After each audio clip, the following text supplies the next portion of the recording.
उपस्थित पत्रकार मित्रो, महाराष्ट्रात नव्हे तर संपूर्ण देशातच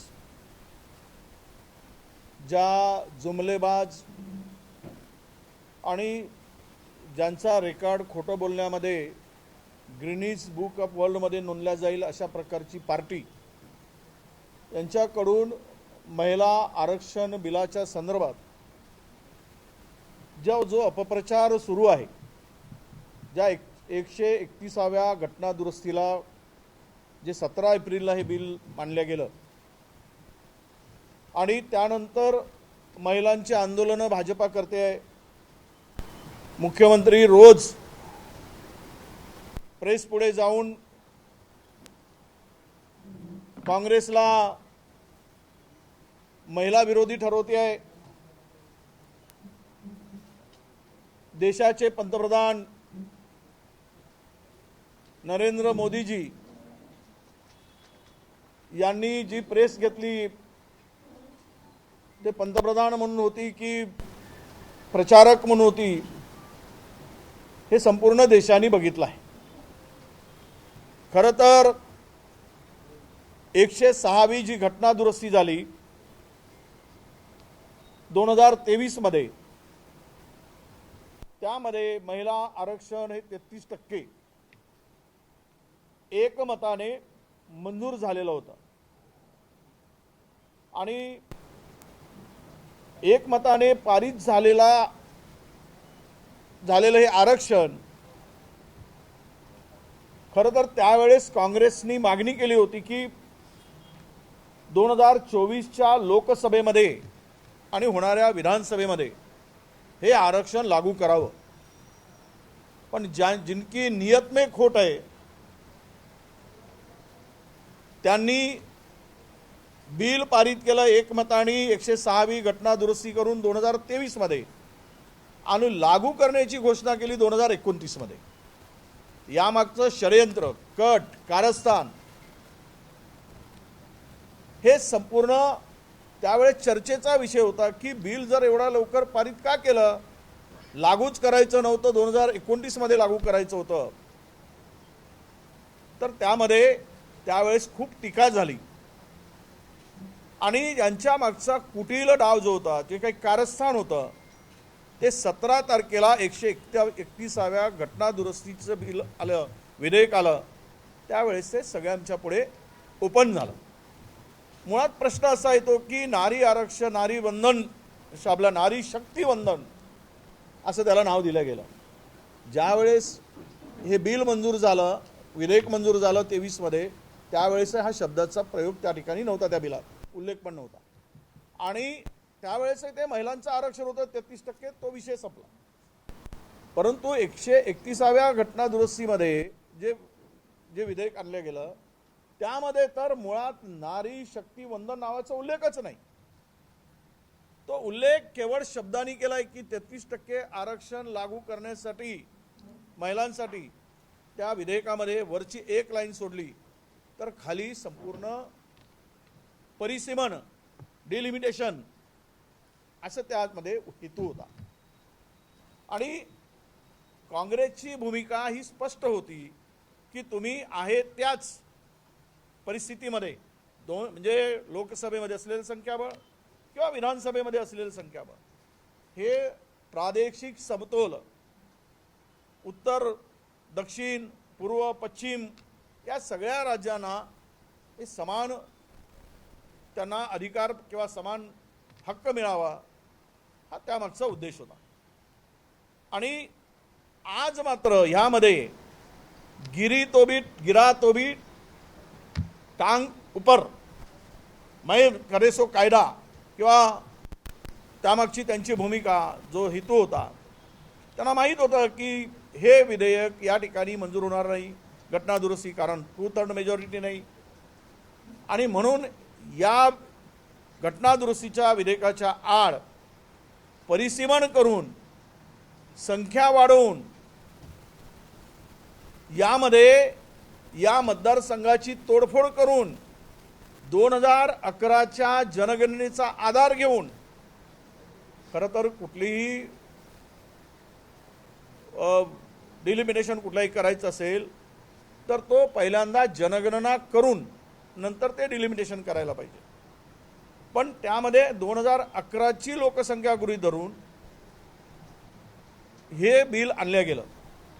यात खरं तर प्रश्न असा येतो की नारी वंदन अधिनियम होतं काय, तर मुळात नारी शक्ती वंदन हे त्यामध्ये उल्लेख नाही. याचा आरक्षणाशी काही संबंध नाही. त्यांना संख्या वाढवून आरक्षण देणं हा हेतू हा होता की संपूर्ण देशातील लोकसभेच्या विधानसभेच्या जे आसाममध्ये केलं आहे, आसाममध्ये प्रचंड मतदारसंघाची त्यांनी तोडफोड केली. मनात वाटेल त्या पद्धतीनं मतदारसंघ निर्माण केलेत. काही पूर्व पश्चिम उत्तर दक्षिण काही जोडत नाहीत. उत्तर दक्षिण घ्यायला पाहिजे, सुरुवात उत्तरेकडून व्हायला पाहिजे. परिसीमन करताना कुठेच काही नाही. एक मतदारसंघ तर असा आहे आसाममधला की तो सलगच नाही, मुळात मधात एक दुसराच मतदारसंघ घुसवला. म्हणजे एका आमदाराला दुसरा मतदारसंघ क्रॉस करून तिसऱ्या मतदारसंघात जावं लागतं, दुसऱ्या मतदारसंघात जावं लागतं. तर ही सोयीची व्यवस्था त्या ठिकाणी केली गेली. बरं, एक प्रश्न येतो की 2023मध्ये पारित झालेलं नारी शक्ती वंदन अधिनियम होते काय, तर हे कागदपत्री तरी तसं नाही, मी त्याचा उल्लेख केला. हे अधिनियम केवळ नाव प्रसारित करण्यासाठी आणि त्याचा ॲडव्हान्टेज घेण्यासाठी, महिलांच्या मताचा फायदा घेण्यासाठी त्यामध्ये फक्त 33% महिलांचं आरक्षण एवढाच उल्लेख होता. हा शब्द कुठून आणला त्यांनाच माहीत, त्यांच्याकडे शब्दाचा भांडार आहे. पण नारी शक्ती वगैरे वंदन वगैरे आता हे सगळे जेवढे बलात्कारी आहेत 20-22 त्यांना जोपासला आहे, त्यांनी तर पोचला आहे, ते त्यांच्याच पक्षात आहे सगळी.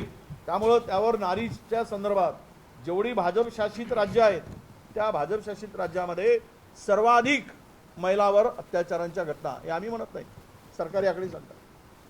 आणि हे सगळं असताना केवळ महिलांची मतं मिळवण्यासाठी जायचं नाहीच आहे, मतं मिळवायचे महिलांना देण्याची यांची मानसिकताच नाही. म्हणून यांनी हे विधेयक त्या ठिकाणी आणून काँग्रेसला बदनाम करण्याचं काम सुरू केलं. हे विधेयक मात्र आपल्याला सांगताना सगळ्या पत्रकार बंधूंना त्याचा मागचा डाव हे मी काही गोष्टीमधून तुमच्याकडे सगळं मांडणार आहे. महिला आरक्षणासाठी हे विधेयक नव्हतं, तर महिलांना आरक्षण देणारं हे विधेयक होतं काय, तर अजिबात नाही. तो अजूनही ते लोकसभेमध्ये 2023च्या घटना दुरुस्तीनंतर ते देऊ शकतात, आजही लागू करू शकतात. आहे त्याप्रमाणेच यापूर्वी सुद्धा आपल्याला ज्यावेळेस ही घटना दुरुस्ती झाली त्यावेळेस 23मध्ये या संपूर्ण याला काँग्रेसनी पूर्णतः पाठिंबा दिला होता. आणि आत्ता होणार नाही याचे श्रेय विरोधकांना त्यावेळेस दिले काय, तर अजिबात नाव काढलं नाही. उल्लेख सुद्धा मोदींनी 106व्या घटना दुरुस्तीनंतर महिलांना आरक्षण दिल्यानंतर काँग्रेसला अजिबात त्याचं श्रेय मिळू दिलं नाही. जे काही भाषणं मुख्यमंत्री देवेंद्रजी फडणवीसांचे आहेत, नरेंद्रजी मोदींचे आहेत, ते पाहिले आपण तर त्याने आपलीच पाठ आपण थोपटून घेतली, आपलीच वाहवा करून घेतली. आणि त्यामुळं हे जे काही विधेयक पारित झालं त्याचं श्रेय जर मिळालं तर आपण घ्यायचं, नामंजूर झालं तर खापर विरोधकावर फोडायचं. हे सरळ आणि साधा गणित त्यामागचा होता. म्हणजे चितबी मेरी आणि पटबी मेरी असं त्यामागचा तो उद्देश त्यामध्ये होता. लोकसभेमध्ये आपल्याला माहीत आहे की आत्ताचे संख्याबळ 543 आहे. मग ते संख्याबळ वाढवायचं. तुम्ही आरक्षण आत्ताचं लागू करा, आमची सहमती आहे, काँग्रेसने पाठिंबा दिला आहे. जे 23मध्ये मंजूर झालेलं आहे त्याला कुणाचाच विरोध नाही.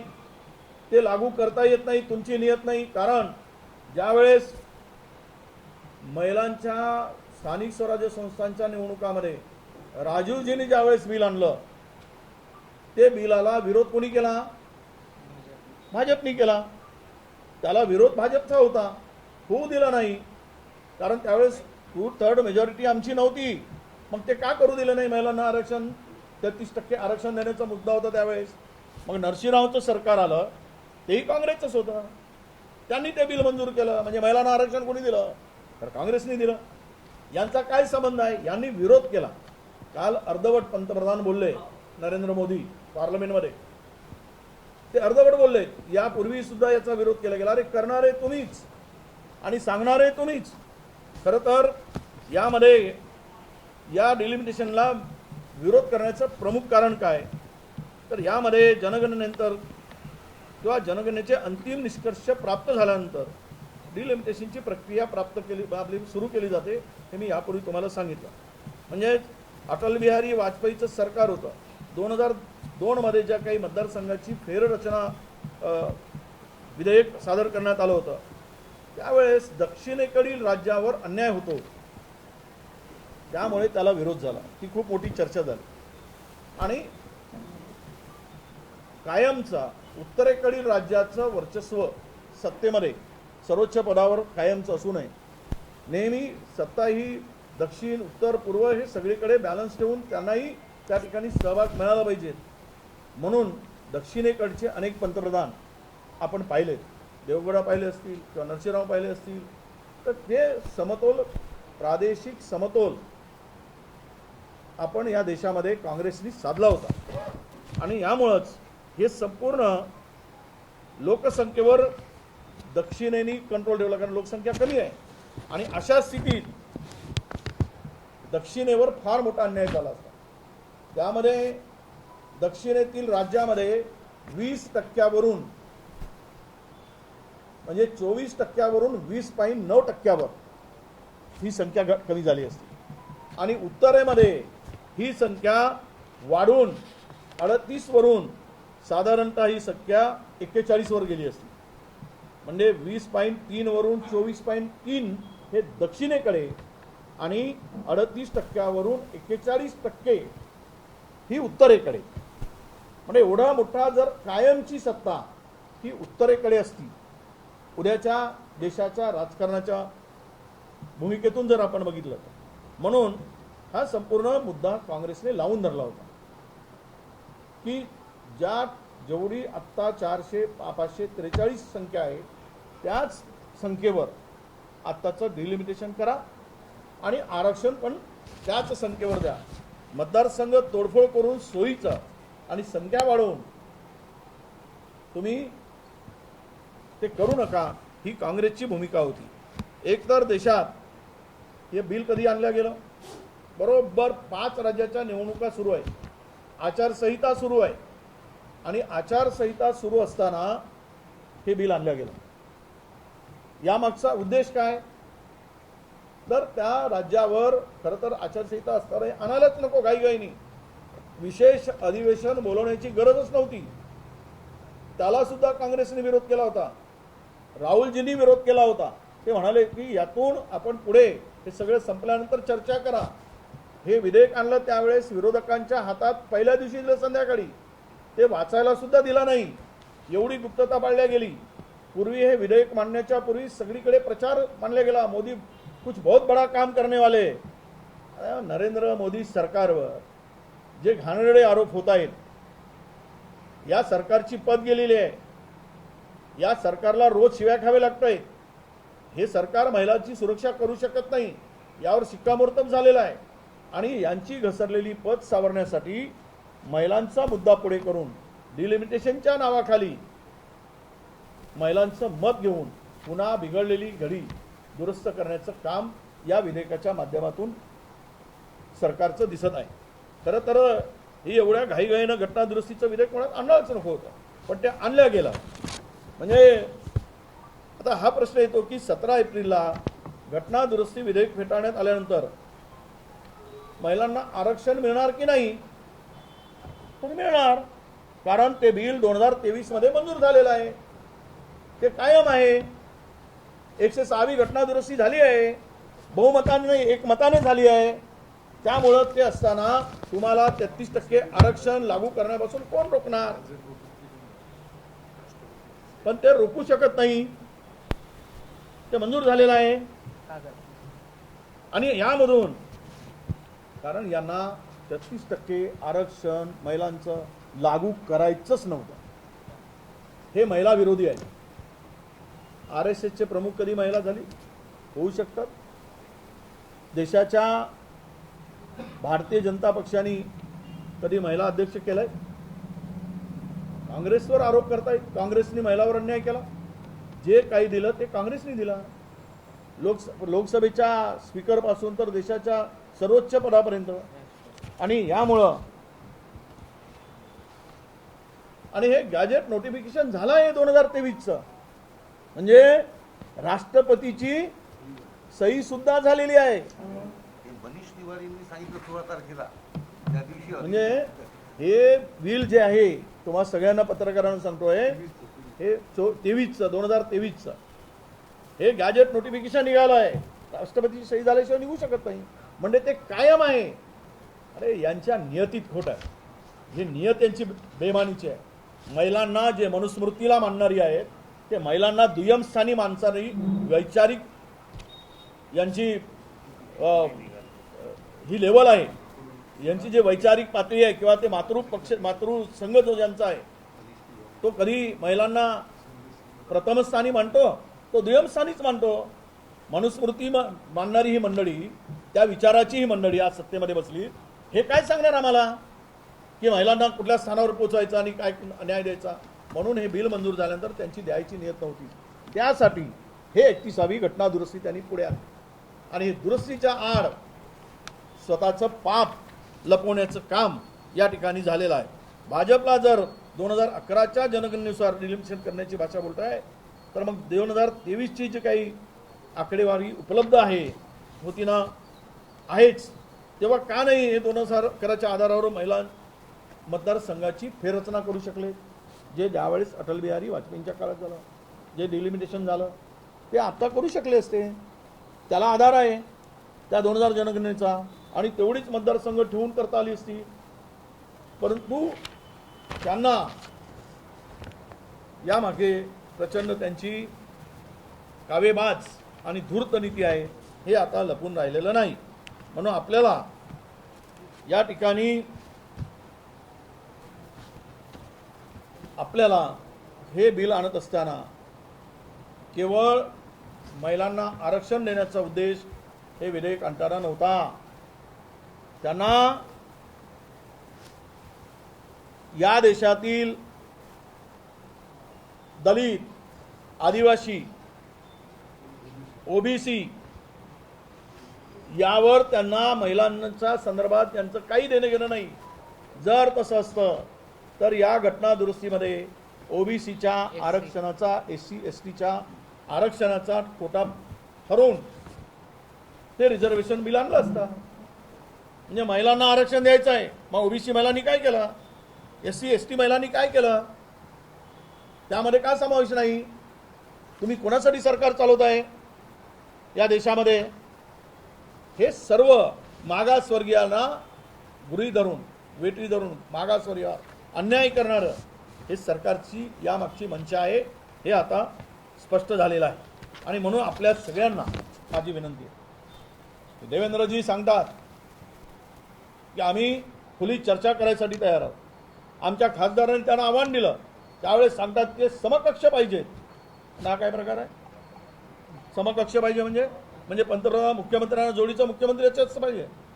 मग आम्हाला असं करा, 6 महिने राजीनामा देऊन टाका, आम्ही यशोमतीताईला मुख्यमंत्री करा, या समोर बसा, घरा चर्चा होऊन जाऊ द्या. दूध का दूध, पाणी का पाणी.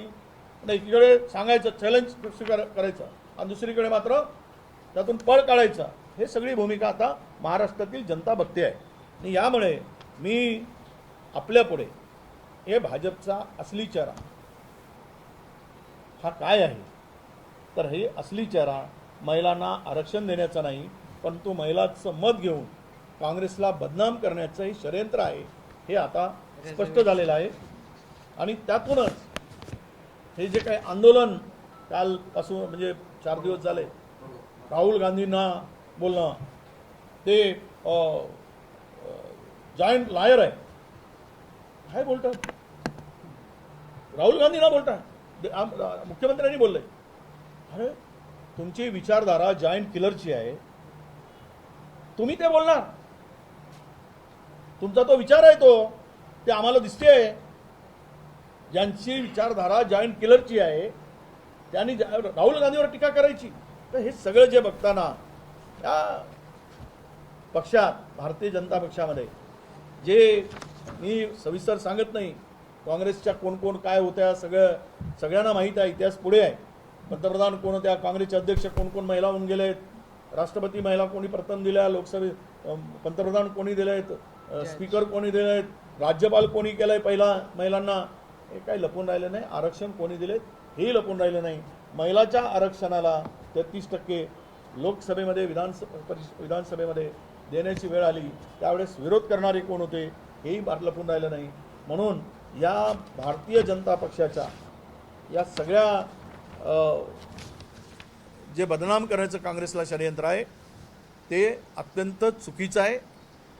ही संपूर्ण भूमिका भारतीय जनता पक्षाची, मोदी सरकारची, फडणवीस सरकारची ही महिला विरोधी आहे. महिलांना आरक्षण देण्याची भूमिका नाही, ते देऊ शकत नाहीत, कारण हे हे संविधानाला मानत नाही. हे सरकार संविधानावर चालवण्याची यांची मानसिकता नाही. त्यामुळे महिला यांच्या दुय्यम स्थानी आहे. केवळ महिलांना मतं घेण्यासाठी शब्दाचा छल करायचा, एवढंच काम भारतीय जनता पक्षाचं आहे. आणि म्हणून जे महाराष्ट्रात, देशात काल परवा आम्ही पाहिलं की सोशल मीडियामध्ये ज्यावेळेस हा ट्रेंड बघतो आम्ही एका चॅनलवर, मी त्या चॅनलचं नाव तुम्हाला घेतलं तर ते चुकीचं होईल, पण ते सगळं एक्झिट पोलसारखं चॅनलनी ती मोहीम राबवली. त्यामध्ये 82% लोकांनी भाजपचा खरा चेहरा काय आहे, भाजप हे आरक्षणाच्या बाजूने आहे की नाही, भारतीय जनता पक्ष यामागे राजकारण करते का, तर 82% लोकांनी सांगितलं हो, हे राजकारण भारतीय जनता पक्ष करत आहे. 18%च लोकांनी त्यांच्या बाजूला कौल दिला. यावरून तरी भारतीय जनता पक्षाने धडा घ्यावा, सुधारावा आणि अशा प्रकारचे खोटे आरोप करून महिलांची दिशाभूल करू नये, माझ्या भगिनींची दिशाभूल करू नये, अशी माझी त्यांना विनंती आहे आणि अपेक्षा आहे. खरं तर हे सर्व प्रकरण जर आपण पाहिलं, अन्याय करणारे कोण कोण आहेत हे संपूर्ण बघतोय, आपण बघतो. बंधुगिरीच्या नावाखाली वगैरे सगळे काय, आता त्यामध्ये मला अधिक बोलायची गरज नाही, कारण माझा आजची भूमिका ही केवळ आणि केवळ ही आजची भूमिका आमची, आजची प्रेस ही 131व्या घटना दुरुस्तीवर महिलांना आरक्षण देणार की नाही यावर असल्यामुळे माझी सुद्धा आपल्याला विनंती असणार आहे, प्रश्नसुद्धा आपण यालाच पूरक विचारावेत. मणिपूरची असली, हाथरस असेल, हे सगळ्या गोष्टी आता तुम्हाला सगळ्यांना पत्रकार आहात तुम्ही, बलात्काऱ्यांची मिरवणूक काढतात, लाज वाटत नाही. काल परवा बलात्कारी आसाराम राम मंदिरात गेलेत. आसाराम VIPच्या गेटमधून त्याचा सत्कार करून मंदिर दाखवलं त्याला. बरं, हे आरोप नाही आहे आसारामवर. आसाराम हा कोर्टाने सुनावलेला आरोपी आहे, जलाद होता.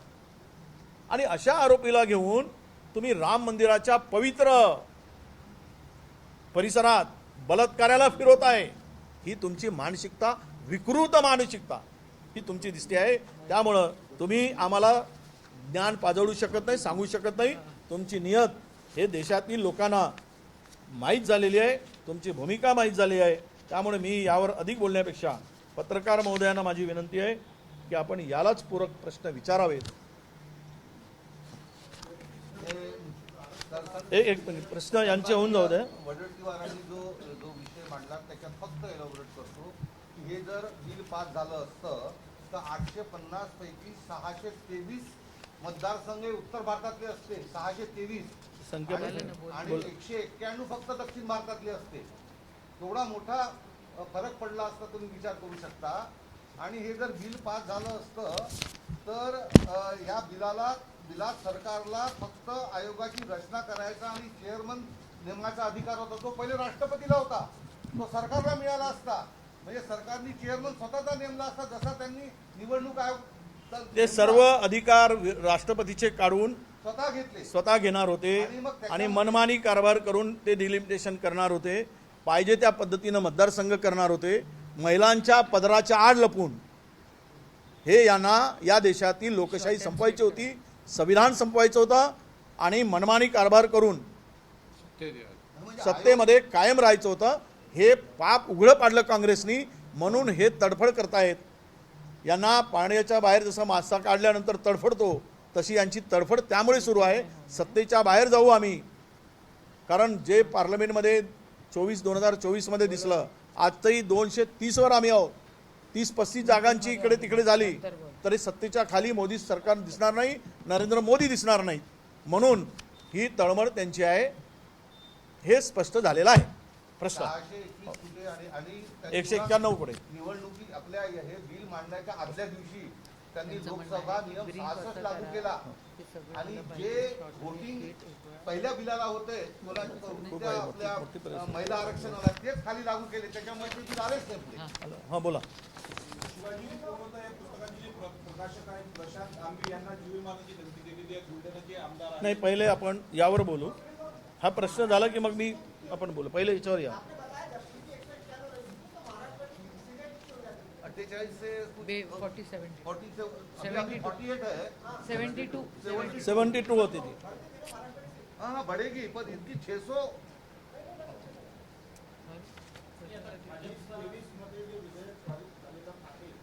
नाही नाही, विषय तो नाही.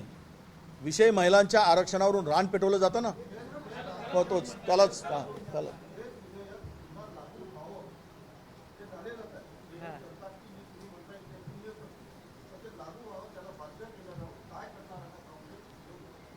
नाही काँग्रेस एक मिनिट एक जण विचारा. एक प्रश्न त्यांचा तो आहे. त्याचं उत्तर मी देतो. राहुलजी गांधी यांनी ज्यावेळेस त्यांचं या विषयावर भाषण होतं त्यावेळेस राहुलजी गांधीच नव्हे तर अखिलेश यादव आणि जे जे काही विरोधी पक्षनेते होते त्यांनी सर्वांनी सांगितलं की हे जे 2023चं बिल आहे हे बिल जसंच तसंच पास करा, आम्ही पाठिंबा देतो. परंतु सरकार त्यावर तयार झालं नाही. सरकारच्या मनात, जसं विजयभाऊंनी सांगितलं, सरकारच्या मनात फूट होती, कारण त्यांना ते डिलिमिटेशन वगैरे हे सगळं करायचं होतं. म्हणून त्या बिलावर त्यांनी जास्त चर्चा घेतली नाही आणि याच्यावर ज्यावेळेस मतदान झालं तर दुसरे बिलं समोर घेतले. हां बोला बोला.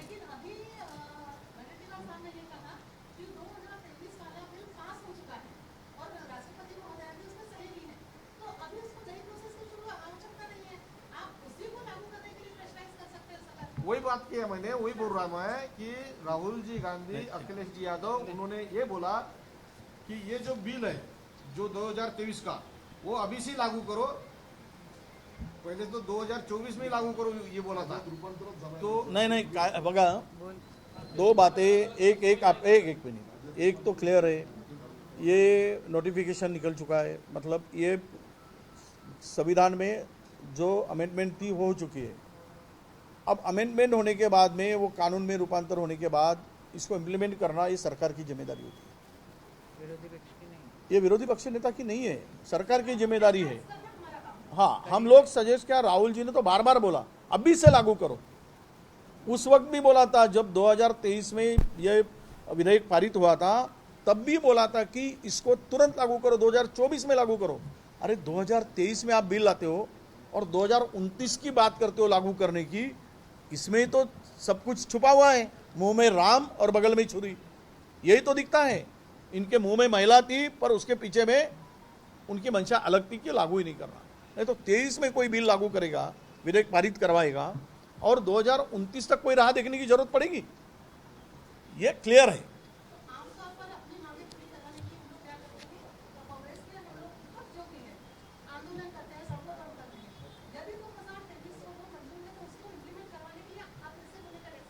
नहीं, हमारा बिल्कुल आंदोलन शुरू ही है ताई. हाँ, आंदोलन रोज ही है, आंदोलन शुरू है और जब तक चीजें पूरी ये देश में बराबर नहीं हो जाती तब तक हम लोग लड़ने के लिए तैयार है. हमारी जान गई तो भी चलता.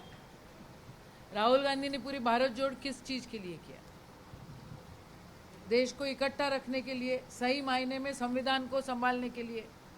रोज ही कर रहे और करते रहेंगे बिना डरे.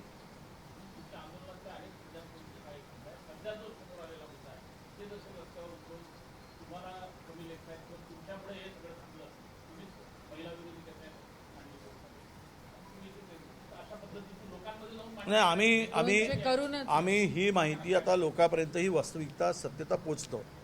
यानंतर आत्ता निवडणुका नाही. हे बिल कधी लागू होईल? निवडणुकाच्या अगोदर लागू होईल.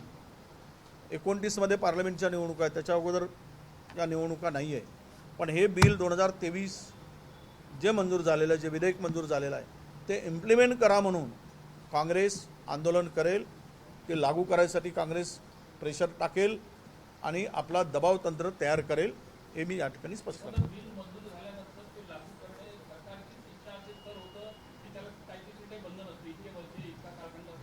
नाही, याच्यातही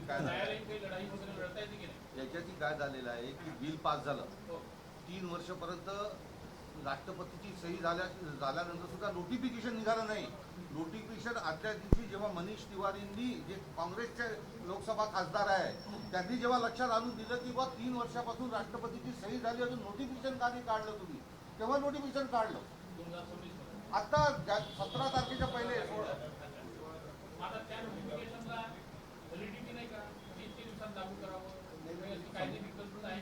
अरे बाबा, तुम्ही समजून घ्या, नोटिफिकेशन लागू आमचं तर तेच म्हणणं आहे की 2023चं जे बिल करंटमध्ये आहे तेच इम्प्लिमेंट करा म्हणून. पण त्यांची ती नियत नाही म्हणताना जे वडवटकर साहेबांनी सांगितलं की ते काय आहे, पहिले जनगणना, नंतर परिसीमन आणि नंतर आरक्षण. आता यांना जनगणना करायची नाही. आणि जनगणना का करायची नाही की 2011ची जनगणनामध्ये ओबीसी नाही, जातीवाईज जनगणना नाही.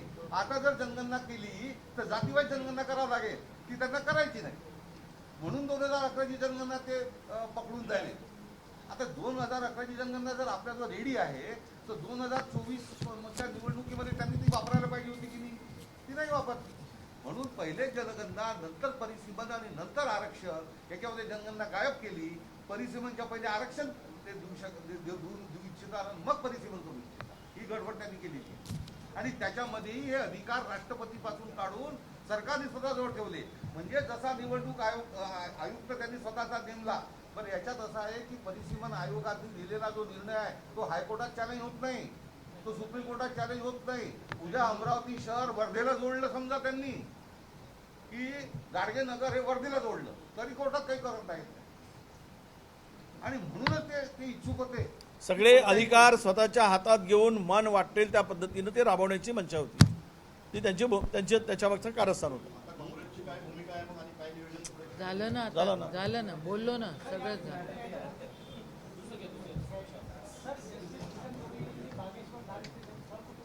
त्यांना विचारा ना.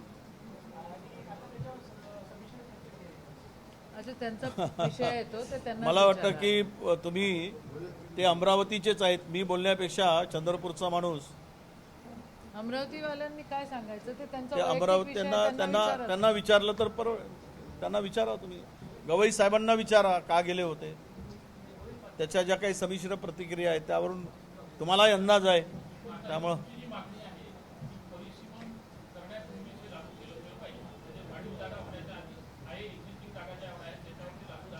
परिसीमन हा वेगळा विषय.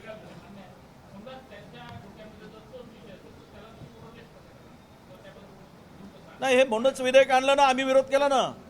पहिले आरक्षण जे आपण मंजूर झालेलं आहे ते लागू करा. हे घटनात्मक विधेयक आहे, म्हणजे कॉन्स्टिट्युशन अमेंडमेंट. 2/3 मेजॉरिटी पाहिजे ना, ती त्यांच्याजवळ नाही, म्हणून तर अडचण आहे त्यांची. नाही, ते केव्हाच लागू करून टाकले. अरे असं आहे, समजा हे अधिवेशनाला आलं तर त्यांनी पहिले विरोधी पक्षाशी चर्चा करायला पाहिजे की नाही, जसं 2023मध्ये केली. त्यांना हे विधेयक पास करायचंच नव्हतं, नाही की त्यांनी पहिले चर्चा केली असते. भाजपच्या कार्यकाळामध्ये महिलांवर अत्याचार वाढलेले आहे. परतवाडा प्रकरणावर काय प्रतिक्रिया, जे आयात प्रकरण घडलं, खरातपासून सुरुवात करायची की फक्त परतवाड्यापासूनच? खरात पासून करा सुरुवात, हा, मग बस परतवाडा. परत वाढायला न्या. काही पण सोड. अमरावतीची झाल्यानंतर विश्व हिंदू परिषद हा, तो झाला ना विश्व हिंदू परिषद. नाही, खरातपासून सुरू करू. आणि विश्व हिंदू परिषदेच्या कार्यकर्त्यांनी जे महिलांशी मोजरीला ते गुरुकुंज तो आध्यात्मिक सेलचा अध्यक्ष आहे असं कळलं आम्हाला, अखिल भारतीय गुरुदेव सेवा मंडळाचा. तुम्हाला तिथपर्यंत आणलं पाहिजे. हे सगळं मागील 8-10 वर्षात कोण वाढलं आहे त्यांना माहिती आहे का आपण काही केलं तरी आपल्या पाठीशी आहे भाजप सरकार आहे, आपण काही करा म्हणून तुम्ही पहा या 8-10 वर्षात असे नराधाम लोकांच्या जी गरजू वाढली आहे. हां झालं काय मात्र सरकार या मुद्द्यावर आंदोलन करत आहे आणि एका महिलेने या प्रकरणात गिरीश महाजनांना चांगलं झापलं होतं. तुम्ही याकडे कसं पाहता? जनतेचा आवाज आहे भाऊ, जनता बोलायला लागलेली आहे. हंगेरीच्या डिक्टेटरची काय अवस्था झाली तुम्हाला कल्पना असेल सगळ्यांना. त्या ठिकाणी हंगेरीचा जो डिक्टेटर, मला तर नाव नाही आठवून राहिलं त्यांचं, 16 वर्ष ते सत्तेत राहिले. त्यांनी नोटबंदी आणली, त्यांनी प्रेस ताब्यात घेतली, त्यांनी जज नेमण्याचे अधिकार स्वतःकडे करून घेतले, त्यांनी इलेक्शन कमिशन स्वतःकडे करून घेतले. आपल्याकडे जसं SIR सुरू आहे तसं SIR त्यांनी सुरू केलं हंगेरीमध्ये. पण 16 वर्षानंतर जनता रस्त्यावर आलेली आहे. जनता रस्त्यावर आलेली आहे. एक ती महिला आहे, तिचं पोरगं अटकलेलं होतं. तिने त्यांचं ते रोष व्यक्त केला की माझ्यासाठी माझा मुलगा महत्त्वाचा आहे. सामान्य जनतेचे प्रश्न एकीकडे, या सरकारला सामान्य जनतेचं काही घेणं देणं नाही आहे. हे इश्यू बनवतात, इव्हेंट बेस गोष्टी करतात आणि इव्हेंट बेसवर नुसतं घोळत राहतात. आणि सॉरी टू से, आज देशामध्ये या सगळ्या गोष्टी वास्तविकता दाखवण्यासाठी तुमची मदत आम्हाला लागणार आहे. तुम्ही जोपर्यंत येत नाही, तुम्ही चौथा स्तंभ आहात ही लोकशाही टिकून ठेवायचा. आणि हा चौथा स्तंभ जोपर्यंत पाठीशी सच्चाईच्या उभा राहत नाही तोपर्यंत जनता अवेअर होणार नाही. प्रश्न आहे, शिवाजी कोण होता या पुस्तकाचे प्रकाशक आहे प्रशांत आंबी यांना शिवमानाची धमकी दिलेली आहे. शिंदेचे आमदार आहेत संजय गायकवाड यांनी. संजय गायकवाड बुलढाण्यावाला. असं आहे, लेखन स्वातंत्र्य, वाचन स्वातंत्र्य, सगळ्या जे अधिकार दिले ते संविधानाने दिलेले आहेत. आता संविधानाच्या चौकटीत शिवाजी छत्रपती शिवरायांच्या संदर्भात कोणी चुकीचं लिखाण केलं असेल तर ते तर पापच आहे असं मी मानतो. ते चुकीचं आहे, कारण महाराजांच्या उंचीच्या विरुद्ध. परंतु त्या पुस्तकामध्ये, मी पुस्तक वाचलं नाही, पण अशी धमकी त्यांनी जर दिली असेल आणि तो लेखकांना काही चुकीचं लिहिलं असेल, सरकारने तपासावं. कोणतं पुस्तक म्हणताय तुम्ही? तुम्ही वाचलं? शिवाजी कोण होता ही वास्तविकता पानसरे साहेबांनी लिहिलेलं आहे. पानसरे साहेबांचं पुस्तक आहे ते. तुम्ही दुसऱ्याला काय म्हणताय धमकी दिली म्हणून? पानसरेने लिहिलं, प्रकाशकाला धमकी दिली. पानसरे साहेबांचं जे पुस्तक आहे शिवाजी कोण होता, तो प्रत्येक व्यक्तीने या देशातली वाचली पाहिजे. आणि त्यांच्या प्रकाशकावर पानसरे साहेबांचं काय झालेलं आहे हे तुम्हाला माहिती आहे. देशाने उठून आवाज उचलला पाहिजे. हे जर एवढी दादागिरी होत असेल आणि आमदार लोक जर गुंडेशाहीमध्ये उतरले असतील तर यांना अभय देणारा होम मिनिस्ट्रीवर पण ताशेरे ओढले पाहिजे. मग असं कसं पाठवणार? त्याला त्या प्रकाशकाला सरकारने प्रोटेक्शन दिलं पाहिजे. बिलकुल. आणि त्या आमदारावर गुन्हा दाखल केला पाहिजे. बिलकुल. कारण आणि शिवाजी महाराज वास्तविकता, सत्यता मानणारे पानसरे होते. यांनी शिवाजी महाराजांना आपल्या राजकीय फायद्यासाठी एका धार्मिक विचारसरणीमध्ये गुरफटण्याचा प्रयत्न केला, गुंतवण्याचा प्रयत्न केला. ते महाराज नव्हते. महाराज हे बहुजनांचे राजे होते, रयतेचे राजे होते.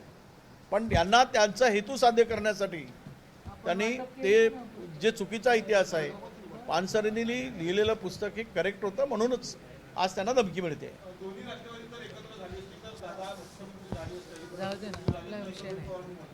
कोणी म्हटलंय?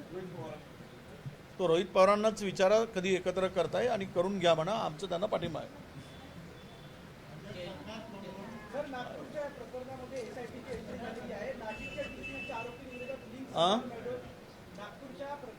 कसलं नाही प्रकरण बेटा, कसलं? होम मिनिस्टरला हा प्रश्न विचार ना. Ask him that question. नागपूरचं प्रकरण आहे, इट इज हिज कॉन्स्टिट्युएन्सी.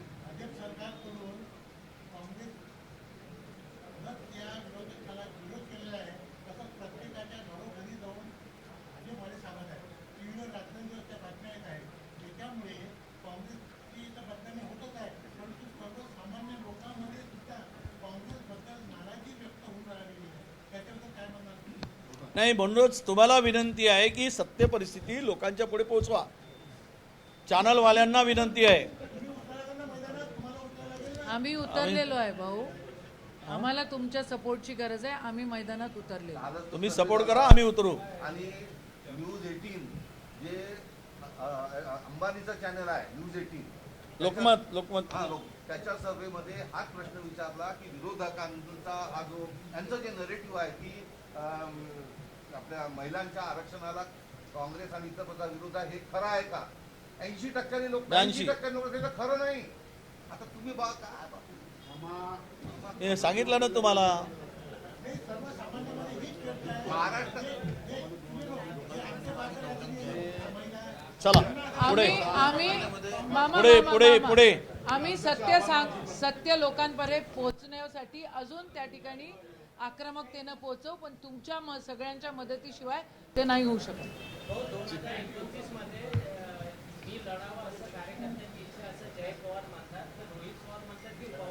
जाऊ दे ना, आता तो विषय नाही. हो, हे पवारांच्या मनातलं पवारांनाच विचारलं पाहिजे ना. आम्ही काय सांगणार त्यात. नक्की 4-5 पवार आहे. हा. आणि आता एका घरात 3 झाले, 4 झालेत, पुन्हा होऊन जातील 2-4, काही फरक पडणार नाही. त्यांची इच्छा पूर्ण व्हावी असं जनतेला वाटेल ते करतील. सर्व पत्रकार बंधूचे आभार मानतो आणि तो म्हणजे प्रश्न भरकटच चालले. बोला बोला शेवटचा.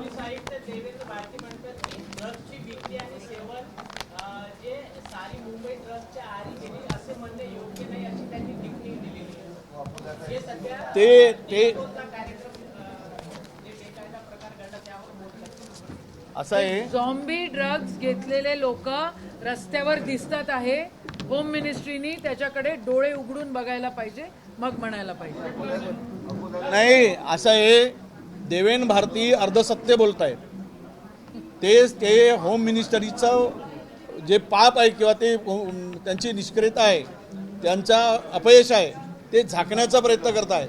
महाराष्ट्र हा आता पंजाबच्या पुढे गेला आहे ड्रग्समध्ये. पंजाबच्या पुढे. ते उडता पंजाब वगैरे काही नाही, हा उडता महाराष्ट्र केव्हाचाच झाला आहे. आणि त्यामुळं हे झोंबी असेल, ते MD असेल, हे खुलेआम विक्री सुरू आहे. पोलीस हप्ते घेत आहेत, सगळे हप्तेबाजीमध्ये सुरू आहे. एका दुसरी कारवाई करा आणि बाकी सगळं चालू द्या. कारण तरुणांच्या हाताला काम नाही, त्यामुळे ड्रग्समध्ये घालून हे सगळं. त्यामुळं महाराष्ट्र आता गेलो आहे. रोहित पवारांना क्लीन चिट दिली, सुनित्रा पवारांना क्लीन चिट द्यावी लागली, म्हणून रोहित पवारांना दिली काय? तुम्हाला काय वाटतं? मी यावर आता शांतपणे जर तुम्ही प्रश्न विचारले असते तर ते प्रश्न भलतीकडेच गेले होते आमचे. सध्या रोहित पवारांना क्लीन चिट का दिली तर रोहित पवारांचा दोषच नव्हता. रोहित पवारांवर कुठले काही ह्या आरोप जे काही कारखान्याच्या संदर्भात केले गेले होते, चौकशी झाली तेव्हाच ते क्लिअर झालेलं होतं. आता त्यांना दिलं काय म्हणून यांना दिलं, तर मला वाटतं की ते त्यांच्या जवळ गेलेत म्हणून त्यांना दिलं आणि हे स्वच्छ आहेत म्हणून यांना दिलं.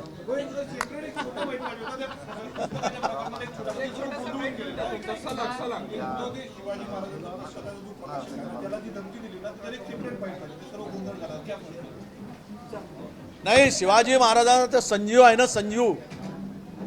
त्याला संजय काय नाव, संजय गायकवाड. संजीवला जर त्या प्रकाशकाला हात लावला तर संजूला गंजू करून सोडू, हे लक्षात ठेवा त्यांनी संजयने.